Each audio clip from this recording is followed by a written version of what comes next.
Hey you remember that super awesome video that I made on how to make a gamebot? Well, you know what? Now you don't have to hardcode every key press and key release for your gamebot, because I'm gonna show you how to make a key recorder. This is the 2-minute show, let's dive right in. Now first, you're gonna wanna make sure that you have Python and PyCharm installed. You can get those from the first 2 links in the description.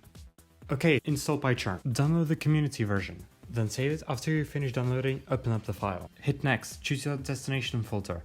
Hit next. Take these boxes, hit next, hit install. So now what you want to do is you want to go to the 4th link in the description, copy the code from there. Then make a new script, let's call it record. Then you want to paste your script in there. Configure your environment. What it does is it records every key press and key release and all the time in between. And then it prints out all that data in a form where you can copy the output and paste it in your first script or in your bot, so it can play those keys exactly how they were. Let me show you what I mean.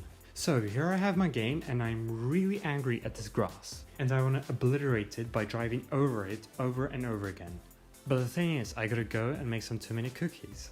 So what I can do is I can run my record script. Then I can drive over this grass once with the power of infinite times driving over this grass.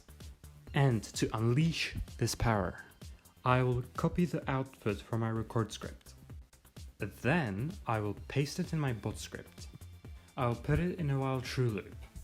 And finally, I will run the infinite bot script, and there we go. I have just saved humanity from this evil grass.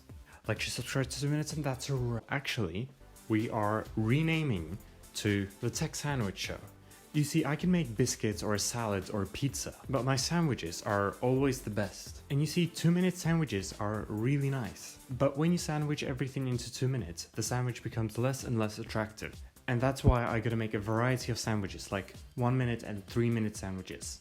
Therefore, we have to change our name to The Sandwich Show with a little bit of spiciness called tech. Like, share, subscribe to the Tech Sandwich Show, and that's a wrap.